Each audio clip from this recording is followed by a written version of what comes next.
नमस्कार, जनसंवाद में आपका स्वागत है दोस्तों। बिहार में इंडिया गठबंधन में सीट शेयरिंग पर आरजेडी और कांग्रेस में होगी बात। जदयू ने इतनी सीटें कर दी है। आखिरकार इंडिया गठबंधन ने बढ़ा दी मोदी सरकार की मुश्किलें।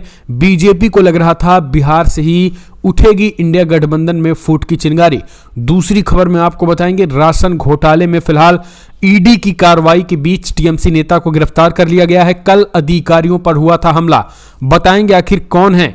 सीमाई इलाके के बेताज बादशाह शेख शहंशाह, जिनके गुर्गों ने कल ईडी अफसरों का, जनता ने दौड़ा दौड़ा कर ईडी अफसरों की पिटाई की थी। तीसरी खबर में बताएंगे, ईवीएम बनाम बैलेट पेपर यूं ही नहीं है संदेह, इसके पीछे की कहानी बताएंगे। तीसरी खबर में बताएंगे दोस्तों। चौथी में, जहां राम मंदिर जाने के लिए खड़गे ने दी इजाजत, इसे कांग्रेस की मजबूरी माने या रणनीति, क्या है पूरा मामला, यह भी हम आपको बताएंगे।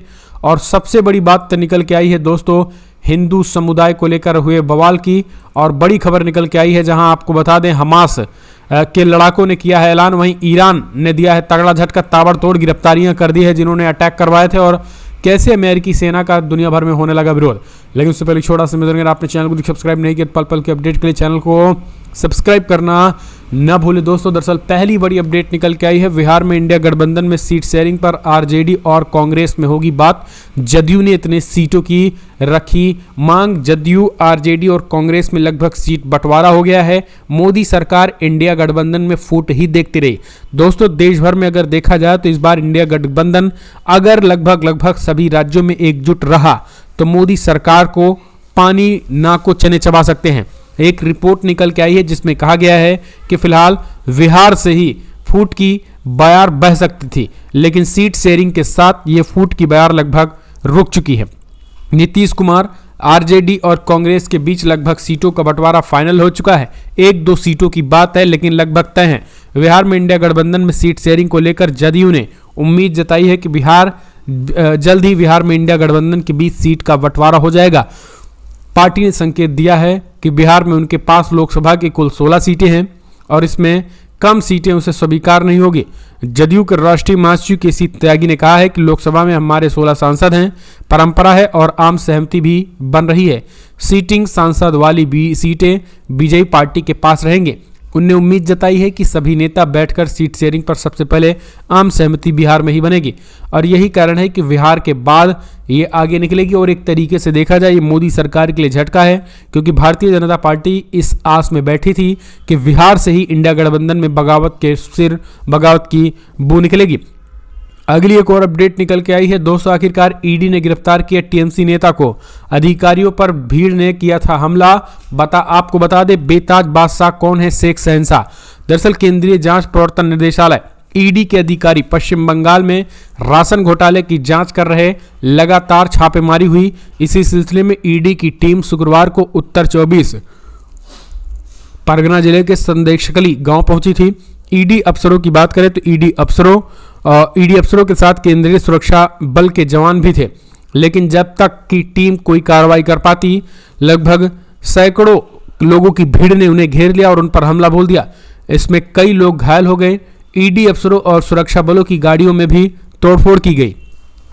जिस संदेखली गांव में यह सब कुछ हुआ वो तृणमूल कांग्रेस के नेता शेख शहंशाह का गांव है। शाहजहां का गांव है। वो गांव उत्तर 24 परगना जिले के तहत आता है, जो बांग्लादेश की सीमा से सटा है।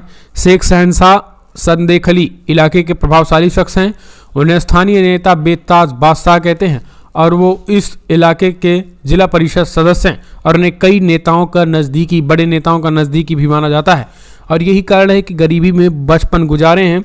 और इस बीच देखा जाए तो जनता जिस तरीके से ईडी अधिकारियों को दौड़ा दौड़ा कर पीटा है, इस पूरे मामले में ईडी ने फिलहाल उनको गिरफ्तार कर लिया है। एक और अपडेट निकल के आई है, ईवीएम बनाम बैलेट यूं ही नहीं संदेह है। दरअसल ईवीएम सिर्फ एक मशीन है, ये एक बिल्कुल अलग इलेक्ट्रॉनिक उपकरण जिसमें किसी तरीके का कोई बाहरी हस्तक्षेप नहीं है। लंबे समय से ईवीएम में हेराफेरी के संदेह पर भारतीय चुनाव आयोग की यही प्रतिक्रिया रही है। सुप्रीम कोर्ट के निर्देशों के बाद 2019 के आम चुनाव में पहली बार ये एक अन्य इलेक्ट्रॉनिक उपकरण यानी VVPAT, voter verify paper trail का ईवीएम से जोड़ने के बाद इस तर्क ने अपनी धार खो दी है। अब ईवीएम एक अलग मशीन नहीं रह गए थे। वीवीपैट एक उपकरण है जो ईवीएम की नियंत्रण इकाई को चालू करता है। एक प्रिंटर के अलावा वीवीपैट में एक प्रोग्राम योग्य ALU होता है, जिसे चुनाव में कुछ दिन पहले प्रोग्राम किया जाता है। आयोग को नामांकन पत्र की जांच और उम्मीदवारों के नाम वापस लेने तक इंतजार करने के बाद ALU में उम्मीदवार, उनके दलों और प्रतीकों के बारे में जानकारी लेनी होती है। लेकिन EVM को लेकर के अब जो विरोध चल रहा है, इसको लेकर के इंडिया गठबंधन ने चुनाव आयोग के पास पहुंचा था और उन्हें वीवीपैट के साथ स्पष्टीकरण की भी मांग की थी। चुनाव आयोग ने कहा था फिलहाल इसमें किसी तरीके की कोई धांधली नहीं होती है, लेकिन EVM गठबंधन अब इसको लेकर एक और मीटिंग करने जा रहा है। एक और अपडेट निकल के आई है, राम मंदिर जाने के लिए खड़गे ने दी इजाजत। इसे कांग्रेस की मजबूरी माने या रणनीति समझिए। देश में राम मंदिर को लेकर अलग ही उत्साह देखने को मिला। अयोध्या में तो भव्य तैयारियां भी की गई और इसके साथ पूरे देश में भी एक बड़ा वर्ग राम मंदिर, राम दर्शन के लिए बेसब्री से इंतजार किया।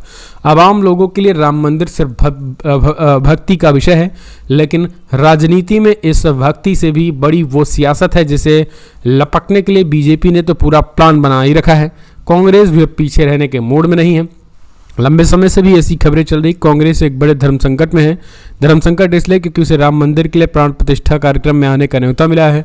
अब न्योती की वजह से पार्टी को यह समझ नहीं आया है कि उसे कार्यालय में जाया जाए या फिर नहीं।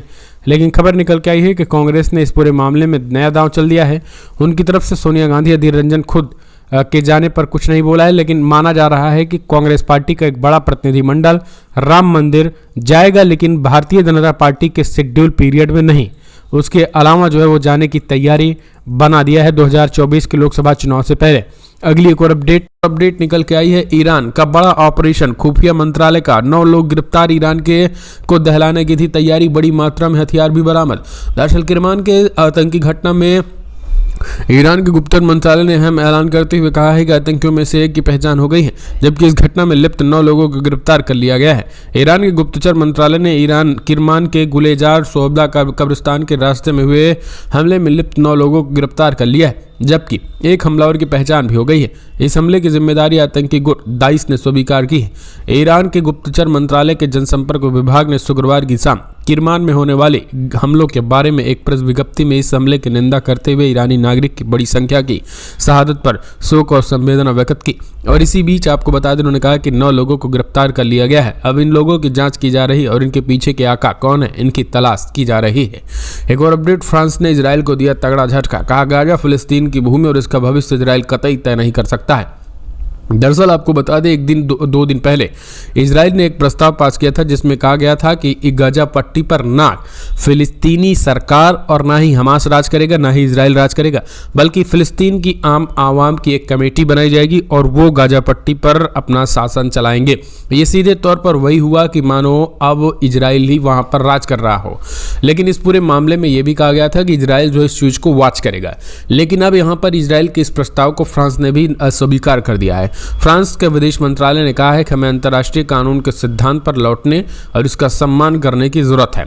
हमें किसी भी कीमत पर जो है वो इजराइल फिलिस्तीन की भूमि को किसी भी देश पर कब्जा करके उस पर चलाने का कोई अधिकार नहीं, अंतर्राष्ट्रीय कानून का उल्लंघन होगा। एक और अपडेट, हमास को गाजा से खत्म कर पाना संभव नहीं। 3 महीने पूरे होने पर इजराइल ने बदले लड़ाई के लक्ष्य। जी हाँ, इजराइल और हमास के बीच गाजा में चल रहे युद्ध को शुरू हुए 3 महीने हो गए हैं। 7 अक्टूबर को हमास के हमलों के जवाब में इजराइल ने गाजा पट्टी पर सैन्य आक्रमण शुरू कर दिया है। इजरायली वायुसेना ने 3 हफ्ते तक बड़े पैमाने पर हवाई अभियान चलाने के बाद जमीनी ऑपरेशन शुरू किए हैं। इसमें 175 इजरायली सैनिक भी मारे गए हैं। वहीं दूसरी ओर गाजा में बड़े स्तर पर तबाही हुई है। अब इजरायली रक्षा बल IDF ने संकेत दिया है कि वो धीरे धीरे लड़ाई में एक नए चरण में प्रवेश कर रहे हैं। इजराइल ने युद्ध की शुरुआत में ही करीब 3 लाख अनारक्षित सैनिकों को ड्यूटी के लिए बुलाया था। पिछले 3 सप्ताह में उन्होंने काफी लोगों को वापस भेज दिया है। IDF प्रवक्ता डेनियल हंगरी ने कहा है कि युद्ध लंबा चलेगा और उसी के अनुसार तैयारी कर रहे हैं। उसी को देखते हुए कुछ आरक्षित लोगों को वापस भेजा गया है। ये लोग काम पर लौटेंगे तो इसमें अर्थव्यवस्था पर बोझ कम हो जाएगा, यानी सीधे तौर पर इनका ये कहना है। एक और अपडेट, गाजा में गर्भवती महिलाओं के बुरे हैं हालात, बच्चों को भी नहीं मिल रही हैं ये चीजें। दरअसल संयुक्त राष्ट्र अंतर्राष्ट्रीय बल आपातकालीन कोष यूनिसेफ ने कहा है कि गाजा पट्टी में अधिकांश बच्चे और गर्भवती महिलाएं अपनी बुनियादी पोषण जरूरतों को पूरा करने में सक्षम नहीं है। संयुक्त राष्ट्र निकाय यूनिसेफ की तरफ से किए गए सर्वे में पाया गया कि 2 साल से कम उम्र के 90% बच्चे हर दिन 2 बार या उसमें कम दूध या बेड खा रहे हैं। सर्वे में यह भी कहा गया है कि 1/4 गर्भवती महिलाएं प्रतिदिन केवल एक समय का भोजन कर रहे हैं। संयुक्त राष्ट्र के अफसरों ने कहा है कि इजराइल राफा क्रॉसिंग पर सहायता वाहनों की जांच कर रही है, जिसकी वजह से सहायता सामग्री की आपूर्ति में देरी हो रही है। तो सीधे तौर पर ये चीजें देखने को मिल रही हैं। एक और अपडेट, इजरायली जानवरों का समर्थन करने वाले अत्याचारियों का अंत, मैकडॉनल्ड ने स्वीकार किया। गाजा युद्ध के कारण हुए बहिष्कार अभियान से उसकी बिक्री प्रभावित हो गई है। दोस्तों आपको बता दें, इस्लामिक कंट्रीज के बायकॉट के बाद मैकडॉनल्ड घुटने पे आ गया है, और वो मैकडॉनल्ड जो इजरायली सैनिकों का भर भर के राहत सामग्री पहुंचा रहा था, अब आखिरकार उसने घुटने टेक दिए हैं और उन्होंने कहा है कि उसे अब तक का सबसे बड़ा नुकसान हुआ है। मैकडॉनल्ड ने स्वीकार किया है कि इजरायली सैनिकों का समर्थन करने की वजह से उनके बिजनेस में भारी गिरावट आई है, क्योंकि मुस्लिम देशों ने सीधे तौर पर एक बहिष्कार का अभियान चलाया था। मैकडॉनल्ड्स इजरायली यहूदी सैनिकों को मुफ्त खाना दे रहा था, इसीलिए दुनिया भर में इनका बहिष्कार हुआ और इसे अरबों डॉलर का नुकसान हुआ। मुसलमानों को यहूदियों की मदद करने वाली हर कंपनी का बहिष्कार इसी तरीके से करना चाहिए, और गाजा के पुरन मुसलमानों की मदद और समर्थन के लिए न्यूनतम ये कदम है। ऐसा नहीं हो सकता है कि हम सीधे तौर पर हथियार उठाकर इजराइल और अमेरिका को उड़ाएं, बजाय इसके कि जो भी, चाहे वो गाजा पट्टी फलस्तीन हो या दुनिया भर में कोई भी कहीं भी कोई आक्रांता हो, उस चीज का आर्थिक तौर पर भी हम विरोध कर सकते हैं। एक और अपडेट निकल के आई है दोस्तों, हमास ने क्लियर कट कहा 25 और बंधकों को उसने मौत के घाट उतार दिए हैं। 24 घंटे में 100 हमास ठिकाने तबाह, गाजा के 19 लाख लोग घर छोड़ने को है मजबूर। जी हाँ, समझिए कितने बड़े पैमाने पे कैजुअल्टी। 7 अक्टूबर को शुरू हुई हमास जंग जारी है और जंग के पहले दिन हमास के करीब 240 लोगों को बंधक बनाकर गाजा ले गए थे। इनमें से 25 बंधकों की मौत हो गई है। इजराइल के प्रधानमंत्री ऑफिस ने जानकारी दी है, मारे गए बंधकों में से ऐसे बंधक भी हैं जिन्हें इजरायली सैनिकों ने ही गोली मार दी थी। वहीं हमास का कहना है कि कई बंधक इजरायली बमबारी में मारे गए हैं। इधर इजरायली सेना लगातार हमास के ठिकानों को निशाना बना रही है। सेना पिछले 24 घंटे में हमास के 100 ठिकाने तबाह किए हैं। वहीं इजरायली बमबारी के चलते गाजा में रह रहे 19 लाख लोग घर छोड़ने को मजबूर हैं। यूएन ने कहा है कि गाजा की 90% आबादी विस्थापित हो गई है। यहाँ की आबादी करीब 22 लाख है। तो ये एक बहुत बड़ी अपडेट निकल के आई है। एक और अपडेट, हमास नेता ने मध्य पूर्व दौरे पर ब्लिंकन से गाजा संघर्ष समाप्त करने का किया आग्रह। जी हाँ, दरअसल हमास नेता इस्माइल हानिये ने अमेरिकी विदेश मंत्री एंटनी ब्लिंकन से मध्य पूर्व में अपने दौरे का ध्यान गाजा पट्टी पर इजराइल के हमले को समाप्त करने पर केंद्रित करने का आग्रह किया है।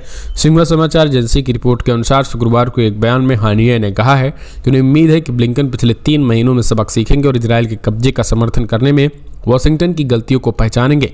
फिलिस्तीनी प्रतिरोध आंदोलन के नेता ने अरब और इस्लामी देशों में वाशिंगटन पर इस बात पर जोर देने का आग्रह किया है कि मध्य पूर्व की स्थिरता फिलिस्तीनी मुद्दे को हल करने की आवश्यकता से जुड़ी है। हानिये की टिप्पणी आवाज है जब ब्लिंकन ने शुक्रवार को मध्य पूर्व का दौरा शुरू कर दिया है। एक और अपडेट निकल के आई है, ईरानी नेताओं ने विस्फोट का बदला लेने का लिया संकल्प। राष्ट्रपति रईसी ने कहा सुरक्षा बल तय करेंगे एक्शन की तारीख। जी हाँ, दरअसल ईरान ने बुधवार को 2 घातक बम धमाकों में मारे गए लोगों की स्मृति में शुक्रवार को शोक सभा का आयोजन किया। इस दौरान बम हमले में पीड़ितों के प्रति शोक संवेदना व्यक्त की गई, भीड़ से बदला लेने की मांग की गई और ईरान नेताओं ने बदला लेने का संकल्प लिया। राष्ट्रपति रईसी ने कहा है कि हमारे सुरक्षा बल निश्चित करेंगे कि कहां और किस समय बदला लेना है। विस्फोटों की जिम्मेदारी आतंकी संगठन इस्लामिक स्टेट ने ली है। अमेरिका ने भी इस बात की पुष्टि की है कि दोनों बम धमाकों में IS की अफगानिस्तान स्थित शाखा का हाथ है। विस्फोट में 103 लोगों की जान गई थी और 200 से अधिक लोग घायल हुए थे। ईरानी अधिकारियों ने शुक्रवार को कहा है कि सुरक्षा बलों ने बम विस्फोट में शामिल होने के संदेह में 11 लोगों को गिरफ्तार कर लिया है।